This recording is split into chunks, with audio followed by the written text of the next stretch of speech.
Howdy y'all, welcome to Maverick Mods. For the first time viewers to the channel, welcome to Maverick Mods.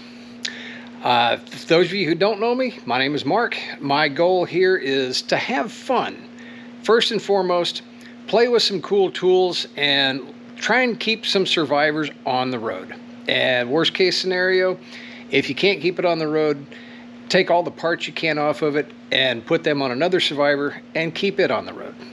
So, again, for those of you who've watched the channel before, behind me is a 72 C10 Cheyenne Chevy pickup.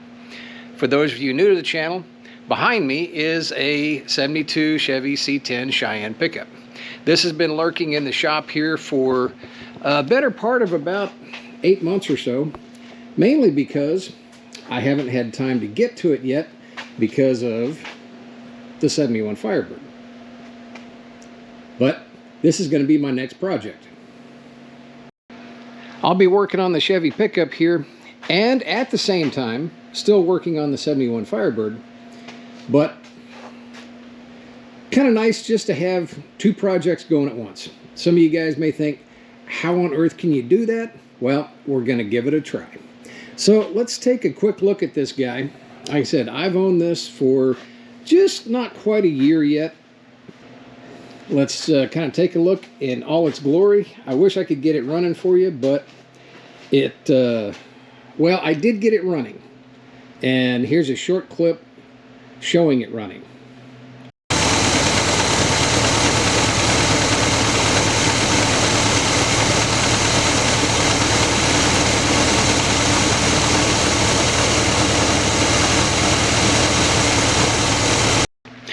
As you can see, it definitely rode hard, put up wet way too often. There is just flat no getting this thing drivable, road legal, without digging way into the engine transmission. So let's take a quick look at the outside and see what I've got to work with. Like I said, this is, like I said, the 72. Comes with a 350. It's a Cheyenne Super. Definitely the pickup of many colors. At some point in time, we'll dig into the bed here in a minute, but at some point in time, I'm not exactly sure what was going on, but it's definitely been seen some use. Let's take a quick peek inside. Disregard the lack of door panel. I took that off because I needed to actually access the inside of the door latch to be able to get the door open. I do have the door panel. It's not in great shape. Interior wise, we have, well, somebody actually put a good seat in it, or I should say recovered the seat. Behind the seat, although I can't seem to figure out how to fold the seat forward, I don't think this is it. And somehow I don't think that's the way it's supposed to be, but somebody put a new gas tank back here. And unfortunately, that is going to be the first thing that goes away. I just don't really like having, what is it, somewhere around 15, somewhere between 15 and 20 gallons of gasoline right behind me while I'm driving down the road. So we're going to do a gas tank relocation on this for sure. Inside here, definitely, I think this steering wheel is beyond repair. Just my opinion. Mileage. In here somewhere it says 54,759. I'm gonna take a wild stab and say that is not the original mileage. No radio. Well, if they were a smoker, they're not now because the ashtray's gone. This is a factory air car. Excuse me, it's pickup. It's a factory air pickup. You can tell by, I've got the vents on both sides. Nothing in the glove box except an old mouse nest. So I don't have a history on this. That doesn't even close anyway. I don't have a history on this. So for all intents and purposes, its history started 9 months ago when I bought it. The dash is torn up. It's got a factory headliner in it. Of course, it's sagging. We'll do something about that. A little bit of rust here and there, a little bit in the corners there. Now, as is typical with these older Chevy pickups, we've got some rot through, so I'm gonna need to replace at least partial floors. The rocker itself feels pretty solid down here. Got a few surface rust spots. Take a look at that. This is actually part of the floor channel right there, so that'll get replaced. I do have some rot down here in the doors. I can just get a lower portion, a lower patch panel for that. It's pretty thin in a lot of spots right here. In fact, it's rusted loose from the actual door panel, but the door panel itself, the outer panel itself, feels pretty good. While we're looking at the interior, let's move over to the passenger side. And, well, a little bit of ventilation here, a little bit more so than the driver's side is on the other side. On the bottom of the door, the passenger door is a little bit different. It's got some rust spots. I've got some rust through right there. It's got some few rust spots that I can't really figure out because I've never seen one of these doors rust in this corner right here. This is repairable. I'm not going to have to replace this door. There's no patch panel for this, but I think I can just cut out the bad metal, take some of my spare sheet metal, and fab in some patch panels. Same thing here. And here, again, we're rusted through here. This is a very unusual area for these doors to rust, and I can't quite figure it out. I can't really see anywhere else on the door that would cause that. All right, so let's take a look at the exterior. This is a pickup of many colors, obviously. The hood, I know, did not come from this vehicle. That's about the only thing I do know prior history on it. Grill, beat up, loose. Bumper, it's been banged into a little bit here and there. Front corner's been banged up. I ought to be able to repair that. It's got a little bit of rust spot too. It's seen some sun. Bottoms of the fenders, not bad. Bottoms of the door panel itself, not bad. The rockers are good. Typical rust out in the cab corner. Now on this side, there's a big gaping hole in the side of the bed. This was a factory, I think it's factory, it was at the time, a factory toolbox. Now, I can't quite figure out, were they so attached to the toolbox that when they got rid of the previous owners, when they got rid of the pickup, they had to keep the toolbox? I don't know. Anyway, this was gone, but the good news is I can get a patch panel that basically just replaces everything underneath here with new metal. Got a lot of scratches, a lot of rust, obviously. This is surface rust. Not a whole lot of dents on this side. This bedside actually looks pretty good. A little bit of a dent here. That's doable. Definitely have to get new tail lights. The bed itself is, well, okay, it's rusty. And it's got some ventilation spots in it as well. Tailgate, I don't think that's very straight, but out here looks even worse. So I'm just going to get a new tailgate. In fact, I can't even open the thing. It's jammed. The front of the bed matches the pickup color. This bedside doesn't. So did somebody unbolt the old bedside, put a new one in? I can't quite figure out because I've got a blue wheelhouse on this side with a red bedside. Over there, I've got a red wheelhouse with a blue bedside. So if anybody can figure that one out for me, I'm open to suggestions. Finishing up here, obviously cab corner, definitely hood hinges. I've seen better days. I might have to replace the wipers. Maybe. Let's take a look under the hood. Yeah, it's kind of heavy. We've got a 350 4-barrel. No earthly idea if this is a 4-bolt main block or not.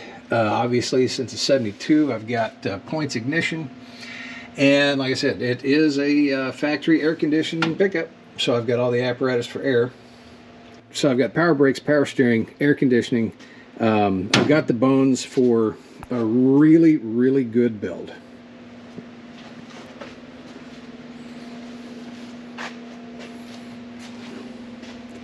And there you have it. Next up, what am I planning on doing with this? So what's the plan? All right, I'm gonna make a few people angry right off the bat. No, I am not keeping the patina on this. I'm not a big fan of patina. That's a personal choice. I've got a vision for this that this thing is gonna look just utterly fantastic when I'm done. So, sorry, no patina. Okay, so let's get that out of the way right off the bat. Next, I know a lot of guys out in YouTube land are taking long beds and shortening the box and making them short beds. Great, they look fine. I'm keeping this a long bed.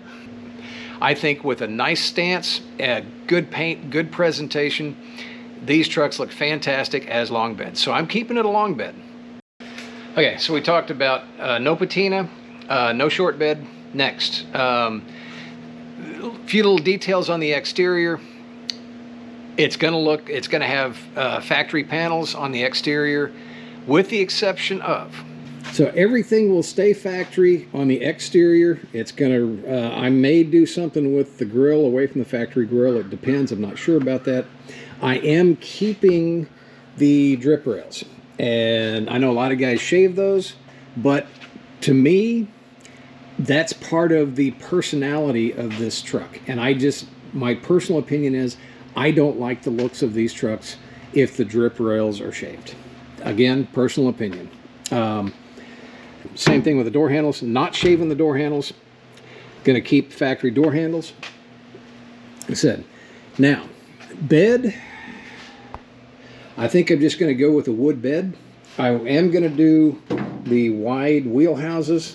I think I'll bring them out, at least match the frame rails. I think they've got a set that takes them in 2 more inches. That should fit the tire package I'm looking at. And that will solve a lot of the rust issues with the bed floor here itself. Just get rid of that completely, do a wood bed. Said the nice thing about these beds is they unbolt. Nothing is welded back here. All of the separate pieces just unbolt from themselves.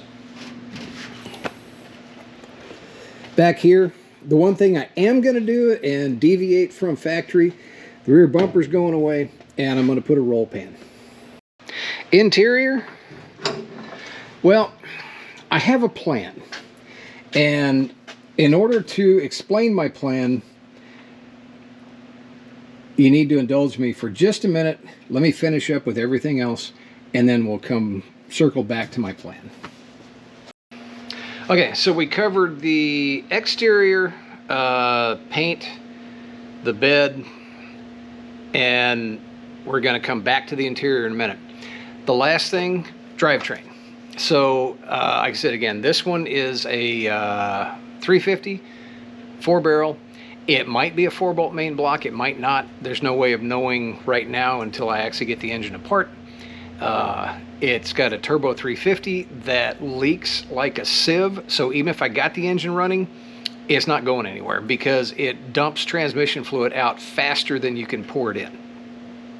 Behind that, it's got a 12-bolt. I don't know what the gear ratio is.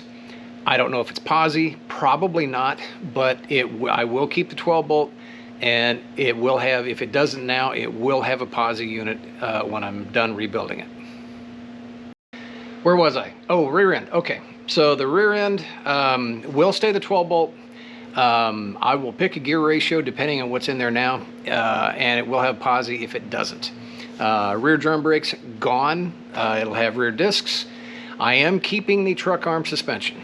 I personally, if you notice the picture on my YouTube channel, I'm an old circle track racer.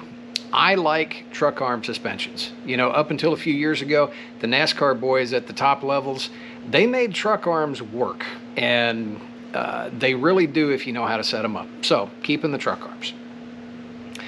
Front suspension, mostly stock. I'm going to add some improvements here or there, but I'm not going crazy on the suspension on this thing, other than it will turn corners a whole lot better than the stock pickup ever did. But I'm not going to go crazy on anything on the suspension. Bigger brakes for sure. Obviously, I'm probably going to go coilovers, but beyond that, just improvements without wholesale massive changes. We've talked about everything except power plant, and I saved that for last. Again, we're going to circle back to that here in a minute about the choice that I made, but let's talk about what I could do. Obviously, I can rebuild the engine that's in here. Why just stick with the 350? My initial thought was, this is a perfect platform for a big block. And so that's where I originally and initially started looking. I started looking for a core 454, and you know what? They're out there, but the ones that I found, wow, pretty poor shape.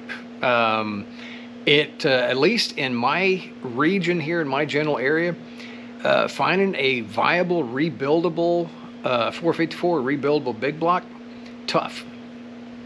Of course, you could say go crate motor, and I could do that. However, like every build that I'm going to do, I'm on a budget, just like everybody out there. You know, and if I can do it just as good without spending, well, what's a crate 454? Actually, 502, whatever they're up to now, 54. What's a crate big block cost? You're talking 15 grand. And then you got to put a transmission behind it. You're talking another 5 grand for a transmission that will hold that kind of power. So you're talking $20,000 just in the engine transmission. That's nothing else along with it. You're probably talking another $7,000 for everything you're going to have to attach to it. So next thing you know, you've got $30,000 just to get the thing on the road. I think I can do that for a little bit less money. So I have nothing against finding a core, rebuilding, doing what I need to do, and that was the direction I started with. So I kind of had my heart set on dropping a big block in this, and that's the way I was going. And then things kind of took a little bit of a left turn, and we have to walk out in the parking lot to see where that left turn took me. Okay, we are now out in the parking lot of the shop. Now, I'm going to start off by saying something. You guys may not agree with this, but I absolutely hate SUVs. Despise them. They're everywhere. They're prolific. And I think one of the reasons why I don't like them is that, number one, they're mislabeled. Number two, the cultural aspects of why SUVs are so popular is kind of a lie. What do I mean by that? Well, do you guys remember the movie Vacation, the Griswold family truckster? All right. The Griswold family truckster pretty much single-handedly killed station wagon sales in the US for all time. All right. Station wagons were dead after that movie, rightfully so. But fast forward a few years, Ford came out with the Explorer, and the SUV craze started. It was kind of sidetracked for a few years with the minivan, but the SUVs have taken over even from the minivan. And now, I'm not kidding, you walk through a parking lot and 8 out of 10 vehicles are an SUV. But they are, as I said before, misnamed, okay? To me, they're not sporty. Depends on which one you have. They don't really have a whole lot of utility, or maybe they do. Yes, they are a vehicle, so 1 out of 3, okay, 1.5 out of 3. All right, so I'm getting off track here. SUVs, all right, anyway, I hate them. In fact, I've renamed them into TSWs. I call them tall station wagons, because that's what people use them for. So, all right, enough of the rant about SUVs. You would think that there is no way I would ever own an SUV. Well, I bought an SUV. This is a 2006 Chevy Trailblazer. What on earth does this have to do with a 72 Chevy pickup? Well, it's got that badge on it. What does that mean? Well, before I get into that, let's do a quick walk around. I bought this one because of that. All right, this thing was totaled. I picked it up. It's got a nice interior in it, other than a little bit of a torn cover. So we talked about interior for the Chevy 72 Chevy pickup. I got a nice set of leather seats that say SS on them. So these seats are going in the Chevy pickup. Nice little center console, center shift lever, that's going in the Chevy pickup. Don't know what I'm going to do about the dash and how I'm going to incorporate old school versus new school. We will see. Basically everything behind the front seats, that all goes away. Not keeping any of that. When I'm done taking what I want off of this, it's going straight to the junkyard. Next, this is why I bought my very first and hopefully last SUV. What have we got under the hood? See if you can read this right here. 6-liter. This is an LS2 aluminum block. This basically is the motor that comes out of the 05, 06 and up Corvettes. 390 horsepower according to the interwebs from the factory. 4L80 transmission. Let me hook the battery up. Tech tip for you guys. Always hook the positive battery cable up first. That way if you happen to touch anything while you're tightening the positive cable, you don't make any sparks. Now, let's see if we can get this thing to start.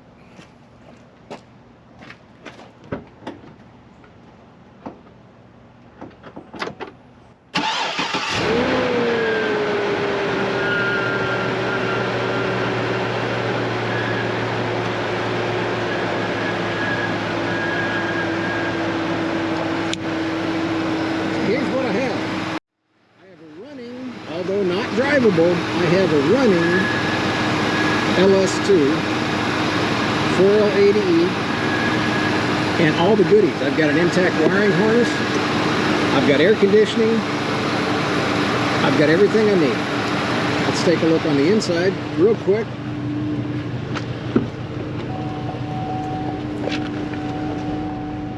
Also, no check engine light. And the air conditioner blows cold air. It's even got climate zone, although I don't think I'd be able to get that incorporated. But otherwise, it does not drive. The drive shaft is actually sitting on the ground right now. Other than that, this is where the 72 Chevy pickup is going. All right, let's go back inside. So the plan for the 72 Chevy pickup here is 6-liter LS2 4L80E, 12 bolt in the rear, truck arm suspension, discs all around, nice huge fat tires in the rear, perfect stance, keep the long bed, get rid of the rear bumper with a roll pan, keep the drip rails. I've got a color and an exterior presentation package that I'm thinking on that is just gonna knock your socks off. Interior wise, obviously going to take the buckets out of the Trailblazer and center console, center shift. Don't know how I'm going to incorporate the air conditioning and all the wiring. Working on that, but otherwise that's what's going to happen to the Chevy pickup here. So tell me what you think. Think I'm going the right direction? I know it seems like I'm going to LS swap everything, and everybody LS swaps everything. Well, there's a reason for that, but that was not my original intent. That Trailblazer just fell in my lap, and I think it's a pretty good match. I think the two of those blended together will be just a fantastic build here. So I'll end this here. I have one question for you guys. Obviously, tell me what you think about the direction of the build. Put it down in the comments. One last question. Do I put the SS badges on the pickup and make my own unique Cheyenne SS? We'll leave it at that. Certainly appreciate everybody watching. Stay tuned. You're going to see this Chevy pickup on the channel a lot more in the upcoming weeks and months. Appreciate everybody watching. Please like, share, and subscribe. It certainly does help me out. Everybody, have a great day.